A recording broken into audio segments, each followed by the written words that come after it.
안녕하세요. 이화여대 정치외교학과에서 정치사상을 가르치고 있는 김경희라고 합니다. 앞으로 10번의 강의를 통해서 여러분과 함께 마키아벨리에 대해서 같이 알아보는 시간을 갖도록 하겠습니다. 아마 마키아벨리의 책을 직접 읽어보신 분들은 좀 드무실지 몰라도 많은 분들이 마키아벨리에 대해서는 이야기를 들으실 거라는 생각하고 있습니다.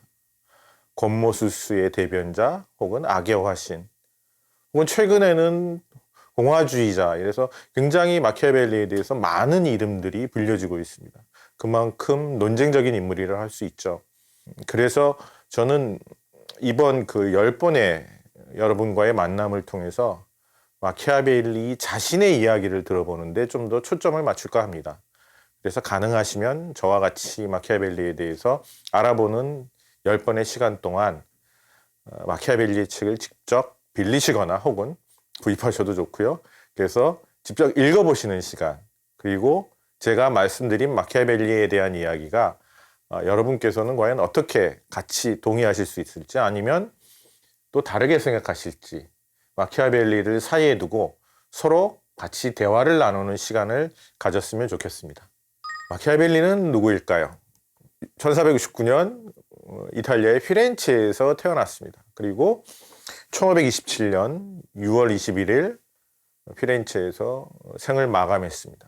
소위 말해서 이탈리아 르네상스의 후기 르네상스를 살다 간 사람입니다. 그리고 마키아벨리는 1498년에서 1512년까지 피렌체 공화국의 외교와 군사 업무를 담당했던 공무원이었습니다. 그리고 또 굉장히 또 이탈리아인들 뿐만 아니라 지금 우리 현 시대를 살고 있는 사람한테 중요한 어떤 그 함의를 주고 있는 것은, 마키아벨리는 인문주의자이면서 문필가였습니다. 그래서 많은 책을 썼죠. 여러분 잘 알고 계시는 군주론, 그 다음에 저희가 군주론을 읽고 나서 또 읽게 될 로마사 농고, 그 다음에 또 피렌체사는 피렌체의 역사에 대해서 쓴 책입니다. 그리고 연극에 관심을 가지신 분들은 많이 들어보셨을 수 있겠는데요. 만드라골라라고 하는 희곡을 썼습니다.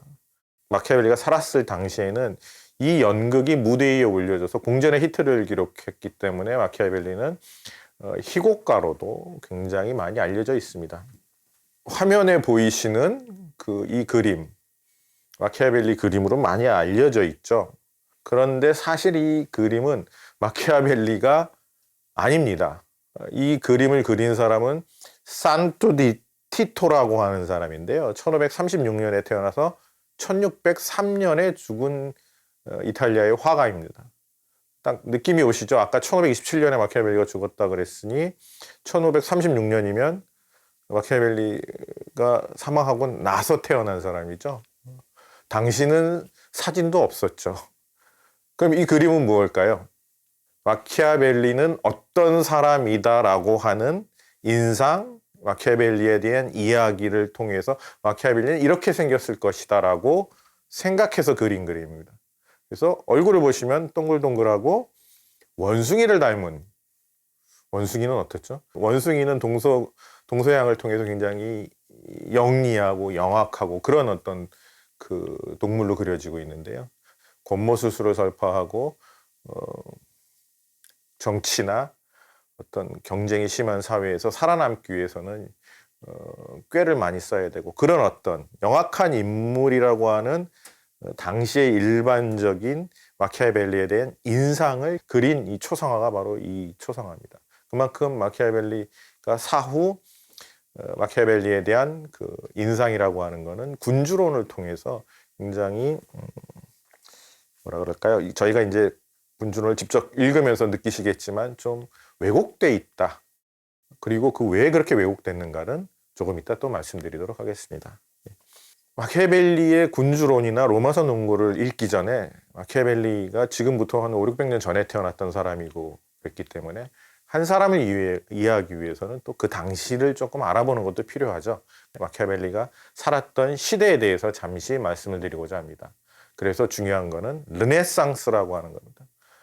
그리고 중세의 농촌 장원 경제에서 도시 중심의 상업자본주의로 넘어가는 시기, 시민층이 성장하면서 종교적인 세계관이나 인생관에서 세속적인 세계관, 인생관으로 넘어가면서 고대 문명이나 문화의 부활이 일어났던 시기죠.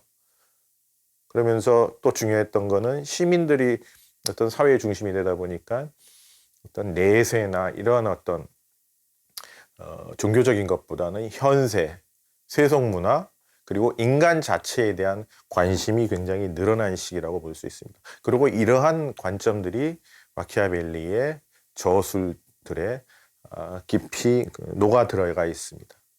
자, 그런데 현실, 정치, 사회적으로는 굉장히 혼돈의 시기였습니다. 패스트, 흑사병이 14세기 중반 1348년부터 유럽을 휩쓸고 다니면서 큰 사회 혼란이 일어났죠. 그리고 이탈리아에서는 끊임없는 전쟁들이 일어나게 됩니다. 그 알프스 이북의 강대국들의 침입을 통해서. 굉장히 사회의 혼동기죠. 혼란의 시기죠. 이 혼란의 시기에서 나타난 게 뭐냐? 아까 말씀드렸던 종교, 인간을 사랑하는 신의 어떤 섭리라든지 어떤 평화로운 어떤 그 신의 섭리가 작용하는 것이 아니라 도덕적으로 살고 윤리적으로 살아도 왜 병 걸려 죽고 그 다음에 그 전쟁이 일어나서 아무 죄 없는 사람은 죽어야 될 것인가. 여기서 사람들이 종교적 세계관에 대해서 의문을 품기 시작합니다. 거기서부터 이제 세속화가 일어나는 거죠. 그래서 종교적 세계관에 혼란이 일어나고 그래서 나타난 게 신이 더 이상 인간의 세계에 나타나는 것이 아니라 흔히 우리가 숨은 신이라고 얘기하는 인간의 무대 뒤로 가서 숨으셨다, 신께서. 그리고 여기서 나타나게 되는 게 상업자본주의의 발달로 어떤 그 화폐 경제가 나타나기 시작하죠. 그리고 이런 것들 속에서 나타난 게 중세 시절에는 고리대부금업이 특히 유대인들이 많이 했다고 하는 고리대부금업이 성경에 의해서 금지되고 기독교에서 금지됐는데 이제 뭐 드러내놓고 화폐 경제가 있으니까 고리대금업도 되고 그 다음에 은행업이 발달하게 되죠. 그리고 또 나타나게 됐던 게 처음으로 보험업이라는 게 나타나게 됩니다.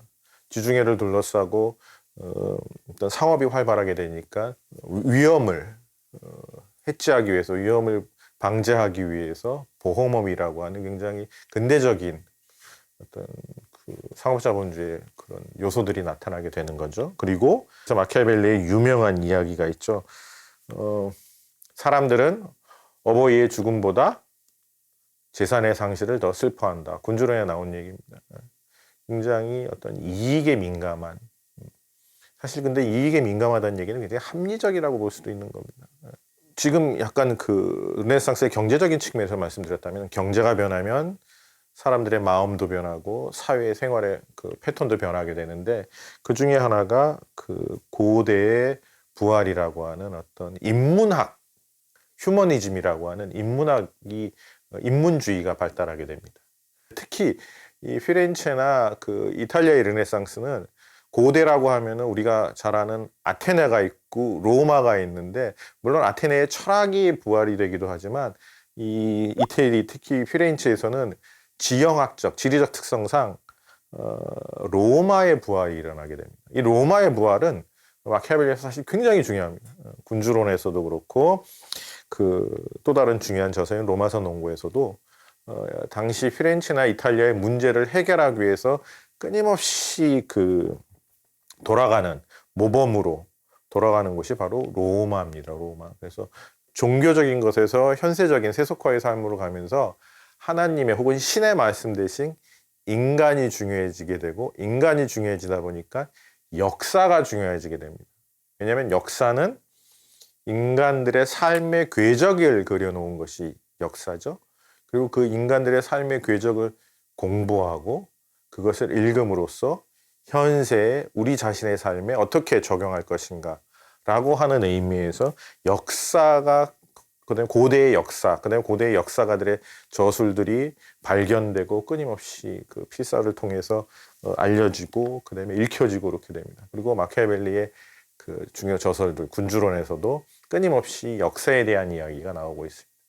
그래서 농촌과 혹은 기독교와 수도원이라고 하는 게 중세의 어떤 핵심적인 그 삶의 공간이었다면은 이제 마키아벨리로 오면서는 도시, 그다음에 시민, 그다음에 어떤 상업자본주의, 화폐 경제 이런 것들이 중요시 되는 거죠. 그다음에 믿음이냐 아니면은 합리냐 이성이냐.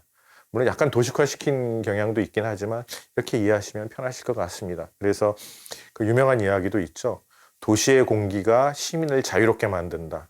이게 굉장히 어떤 그 르네상스의 도시 국가 혹은 도시의 그 분위기를 잘 말해주는 것이라고 보시면 될 것 같습니다. 그러니까 이제 마키아벨리가 자신의 삶을 영위하고 정치 활동을 했던 피렌체로 들어가 보도록 하겠습니다. 피렌체는 도시공화국이었습니다. 그리고 말씀드렸던 것처럼 상공업의 발달로 시민층이 성장했었고요. 그 시민층의 성장 과정 속에서 자본은 집중되고자 하는 또 경향이 있죠. 그래서 대상인들과 금융업자 등 부유한 귀족층들이 나타나게 됩니다. 그리고 그 도시공화국의 정치체제가 이 부유한 귀족들, 부자들의 이들은 소수겠죠. 이 소수들의 지배체제, 다시 말해서 과두제가 형성이 되게 됩니다. 그런데 부자들 중에서도 더 센 사람이 나타나겠죠. 그게 바로 메디치입니다. 많이 들어보시면 메디치가. 그래서 피렌체 공화국은 공화정에서 군주정으로 이행하는 과도기에 있었습니다. 정확히 이 시기를 살다 간 사람이 바로 마키아벨리입니다.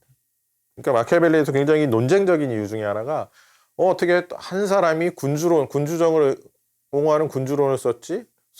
군주론을 쓰고 그 다음에 공화정을 옹호하는 로마 선언국을 썼지? 어떻게 한 사람이? 그럼 이 두 저서 중에 어떤 것이 진짜 마키아벨리의 저서고 마키아벨리는 진짜 누구냐? 진정 누구냐? 이거에 대한 논쟁이 아직까지도 굉장히 많이 싸우고 있습니다. 그 수수께끼를 저랑 같이 마키아벨리에 대해서 같이 한번 보시고 여러분께서 한번 찾아보시길 바랍니다. 제가 답을 드리지는 않고요. 같이 저랑 찾아보시는 시간을 가지면 더 재미있으실 것 같다는 생각이 듭니다.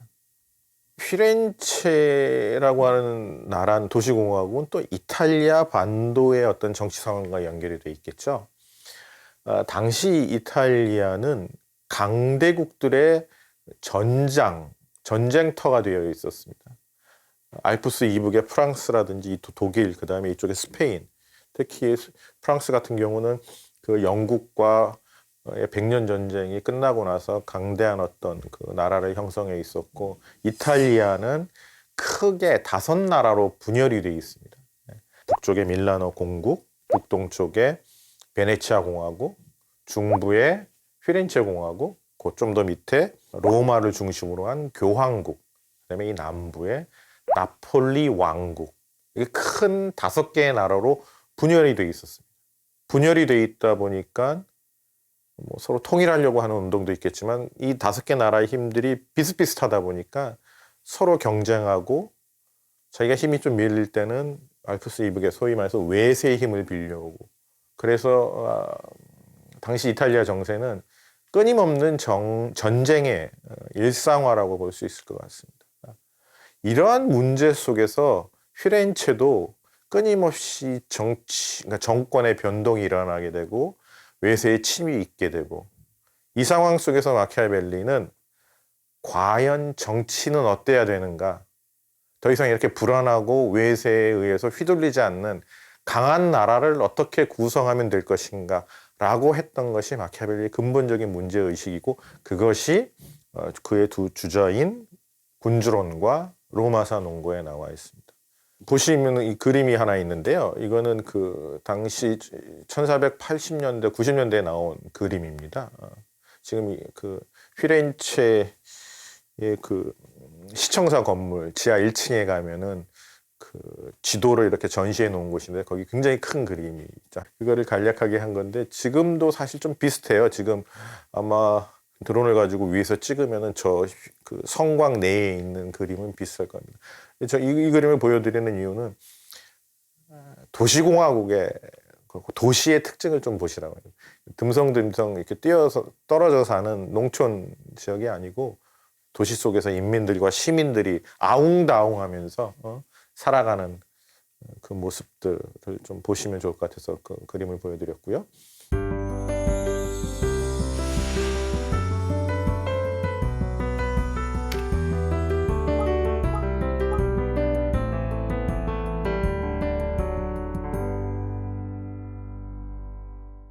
자, 그러면은 이제 마키아벨리가 정치에 대해서 얘기한다라고 했었을 때 그 악명 높고 그 논쟁적인 군주론에 대해서 잠깐 배경 설명을 말씀드리도록 하겠습니다. 군주론은 말씀드렸다시피 군주에 대한 조언서입니다. 그래서 신군주, 새로운 군주가 어떻게 권력을 획득하고 보존, 유지해야 될 것인가에 대해서 당시의 군주적인 인물, 로렌조 데 메디치라고 하는 인물에게 헌정한 책입니다. 그래서 읽어보시면은 어떻게 통치를 해야 되는가, 그리고 어떻게 그 영토를 획득해야 되는가, 유지해야 될 것인가, 그 군주는 어떻게, 지도자는 어떻게 행동해야 될 것인가, 이런 것들이 자세히 나와 있습니다. 자, 그 다음에 이제 저희가 5번의 만남을 통해서 군주론을 읽고 나서 이제 6번째부터 10번째까지는 로마서 논고에 대해서 같이 읽을 텐데요. 로마서 논고에서 이렇게 같이 여러분과 이렇게 만나서 이야기하는 것은 거의 처음이지 않을까 하는 생각합니다. 이 책은, 로마서 논고는 당시 젊은 그러니까 피렌체의 공화주의적인 귀족 자제들에게, 젊은이들에게 헌정한 책입니다. 그래서 로마 공화국의 모범에 따라서 피렌체의 정치를 어떻게 개혁해 나가야 될 것인가라고 하는 책입니다. 특히 요즘 또 서양뿐만 아니라 우리나라에서 많이 얘기되고 있는 공화주의라든지 이런 것에 대해서도 핵심적인 얘기가 많이 나오고 있습니다. 그래서 혹자들은 군주론보다 더 재미있고 더 중요한 책은 사실은 로마서 논고라는 얘기를 하고 있습니다. 그래서 로마서 논고에서는 공화정의 번영과 발전을 위한 조언을 수행하고 있습니다. 한 국가의 부국강병을 위한 조언이 곳곳에 명시적으로 드러나 있습니다. 그리고 말씀드렸다시피 마키아벨리는 이러한 정치 속에서 당대의 문제, 피렌체의 문제를 해결하고자 했고, 바로 우리의 문제는 정치다, 이것을 얘기하고자 하지 않았나 하는 생각을 해봅니다. 로마서 논고는 나중에 말씀드리도록 하고요. 군주론에 대해서 좀 말씀드리도록 하겠습니다. 군주론은 1513년에 저술된 책입니다. 그리고 1532년에 출간됐습니다. 마키아벨리가 죽고 5년 후에 출간이 됐죠. 물론 1513년에 저술이 됐고 출판되지 않은 형태로 당시에 많은 사람들이 읽히고 많은 그 반대뿐만 아니라 많은 그 동의를 얻은 책이라는 얘기가 있고요. 1559년에 로마 교황청에 의해서 금서 목록에 포함이 됩니다. 악을 전파한, 그래 반기독교적인 이야기를 담고 있는 책이라 그래서 그 금서 목록에 포함이 됩니다. 아마 이 금서 목록에 포함됐기 때문에 더 유명해지지 않았나 하는 생각이 드는데요. 그런데 마키아벨리의 이 군주론은 마키아벨리즘이라고 하는 것과 더 깊게 연결되어 있습니다. 마키아벨리즘은 많이 들어보셨겠지만 권모술수, 목적을 위해서는 혹은 성공을 위해서는 수단과 방법을 가리지 말아야 된다는 권모술수의 대표적인 저서로 악명이 높습니다. 그 구체적인 배경은 바로 구교와 신교, 카톨릭과 그 종교개혁 이후에 나타난 구교와 신교 간의 대립 속에서 이런 문제가 나타난데요. 구체적으로 프랑스에서 구교와 신교 간의, 카톨릭과 신교 위구노 간의 종교 갈등에서 나타나게 됩니다. 파리를 중심으로 했던 카톨릭 세력과 프랑스 남부에 있던 위구노 세력이 너무 대립이 심하다 보니까 이러면 안 되겠다 해가지고 화해를 하게 됩니다. 예나 지금이나 화해의 좋은 방법 중에 하나는, 일반 사람들은 말고요, 권력자들이나 뭐 서양에서 주로 많이 그러는 것 같은데, 이 결혼 동맹이죠. 그래서 구교의 카톨릭 세력의 공주와 위구노 그 신교 세력의 왕자의 결혼을 서로 성립을 시킵니다. 그래서 결혼식 하기 전에 파리로 그 신교의 세력들, 그 지도자들을 초청을 해가지고 그 전야제를 하고 축제를 벌입니다. 그게 1572년에 성 바르톨로메오 축일에 이런 그 전예제를 벌이는데 축제를 하면 당연히 술이 있고 만찬이 있고 이러겠죠. 술을 먹고 이렇게 흐트러져 있는 사이에 구교 카톨릭 세력이 군대를 배치하고 지키고 있다가 흐트러져 있는 사람들, 신교 세력들을 학살을 합니다. 그게 유명한 성 바르톨로메오 축일의 대학살입니다. 그런데 이때 이 카톨릭 세력의 수장이 누구였느냐? 앙리 2세 사후 섭정을 맡은 카트린 드 메디치라는 사람입니다. 카트린 드 메디치. 좀 느낌이 오지 않으세요? 메디치예요, 메디치. 마키아벨리가 군주론을 헌정한 로렌조 데 메디치의 딸이에요.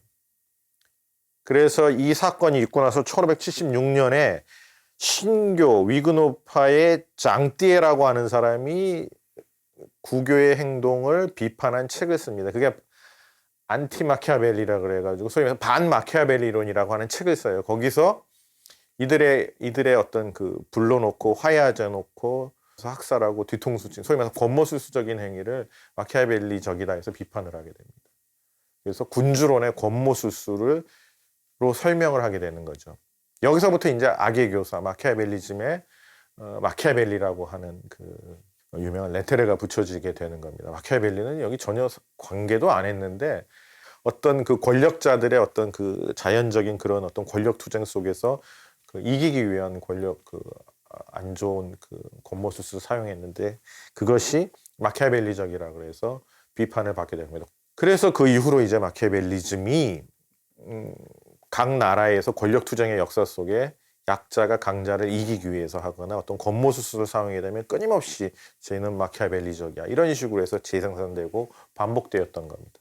자, 그런데 반드시 군주론이 그러한 어떤 마키아벨리즘적인 저서라고 해석된 건 아닙니다. 서양사에서 이렇게 보면은 크게 한 두 가지 군주론에 대한 다른 해석이 있는데요. 하나가 공화주의적인 해석입니다. 그래서 프랑스라든지 그 네덜란드 같은 데서 공화국 역사를 지닌 곳에서는 군주론을 다르게 해석합니다. 예컨대 스피노자나 루소 같은 사람들은 이 군주론을 어떻게 해석을 하느냐? 군주의 해악을 계몽시키기 위한 책을 읽어보면 군주 나쁜 건데 그러면 이 군주제를 세우면 안 되겠네라고 계몽시키기 위한 책으로 군주론을 해석합니다. 굉장히 어떻게 보면 다르게 읽은 거죠. 공화주의적 해석이 이렇게 됩니다. 반면에 근대국가 형성이 늦었던, 그러니까 소위 말해서 분열돼 있던 독일이나 이탈리아 같은 곳에서는 분열과 혼란을 극복하기 위해서는, 위기를 극복하기 위해서는 강한 어떤 카리스마를 지닌 지도자가 나타나야 된다라고 하는 그러한 그 논의를 설파한 저서로 군주론을 해석을 합니다. 서로 다른 해석이죠. 그 나라에 따라. 마키아벨리는 가만히 있는데 서로 자기 편한 대로 어떻게 보면 해석한 거죠. 자, 그러면 우리나라에서 그럼 마키아벨리는 어떻게 파악되고 있을까요? 한마디로 말씀드리면 공화주의적인 저서인 로마서 논거는 최근 들어와 가지고 많이 좀 알려지기 시작했지 주로 군주론 중심의 해석이었습니다. 그것은 일본의 영향이 굉장히 크죠. 일본은 독일의, 그러니까 메이지 유신 때 독일의 프로이센의 어떤 모험을 따라서 근대화를 하다 보니까 서양 학문이라는 것을 독일을 통해서 받아들였고, 그래서 일제 시대라든지 어떤 그런 시대를 통해서 일본의 그 영향을 받은 우리는 어떤 근대 국가를 건설하기 위해서는 군주론의 어떤 카리스마 있는 지도자가 필요하다라고 하는 군주론 중심으로 마키아벨리를 받아들였습니다. 그러다 보면은 또 마키아벨리즘적인 해석이 강하겠죠. 다시 말해서 목적을 위해서는 수단과 방법을 가리지 않는 비도덕성을 대표하는 인물로 그려졌다라고 하는 거죠. 근데 과연 그럴까요? 한번 읽어보시죠. 그래서 제가 말씀드리는 게 마키아벨리 이야기를 들어보는 게 중요합니다. 특히 21세기 대한민국에 사는 우리는 우리 나름대로 마키아벨리를 이해를 해야 되는데, 그러기 위해서는 남이 한 얘기가 아니라 우리가 직접 그 마키아벨리와 대화를 해봐야 되겠죠. 이게 저는 제 나름의 방식을 여러분과 나누고 싶은데요. 제 방식 중에 하나는 마키아벨리의 책을 마키아벨리식으로 한번 읽어보시라는 말씀을 드리고 싶습니다. 그게 뭐냐면은 마키아벨리가 그의 친구 베토리라고 하는 사람에게 1513년 12월에 쓴 편지가 있습니다. 이 편지는 굉장히 유명한 편지인데 군주론이라고 하는 걸 자기가 쓴다라고 하는 것을 처음 밝힌 편지예요. 이태리 문학에서도 굉장히 간결하고 그런 문체로 굉장히 또 그 유명한 편지이기도 한데, 마키아벨리가 그 군주론을 쓸 때 어떤 이야기를 하냐면은, 마키아벨리가 추방되고 나서 빌라에서 이렇게 유배 생활 비슷하게 하고 있었을 때를 그린 건데, 아침에는 소일하고 저녁에는 그 앞에 있는 선술집에 가가지고 지나가는 사람들과 세상 얘기를 한다는 겁니다. 그리고 나서 그게 끝나면은 바로 집으로 돌아와서 자기의 서재로 들어가요. 근데 서재로 들어갈 때 어떻게 들어가느냐? 관복으로 갈아입고 들어갑니다. 파자마나 이렇게 잠옷 입고 가는 게 아니라요. 관복으로 갈아입고 들어가서 어떻게 하느냐? 고대의 저자들과 대화를 나눈다고 합니다. 그 대화의 핵심은 뭐냐? 나의 경험을 가지고 그들의 지식, 지혜를 나눈다라고 하는 겁니다. 소위 말해서 이게 메모하고 필기할 자세를 가지고 하는 게 아니라 대화를 한다는 게 중요해요. 여러분도 이 마키아벨리의 방법을 써보시길 바랍니다. 마키아벨리 책을 읽을 때 받아 적을 생각을 하지 마시고 여러분의 경험을 가지고 마키아벨리와 대화를 나누고 마키아벨리가 가지고 있는 지혜를 나의 경험과 같이 결합시키는 그런 독서 혹은 그런 고전에 대한 접근 방식을 가지시면 좋을 것 같습니다. 군주론을 읽기 전에 그 배경에 대해서 간략히 말씀드렸고요. 다음 시간부터는 군주론에 대해서 직접 읽어보는 시간을 갖도록 하겠습니다. 감사합니다.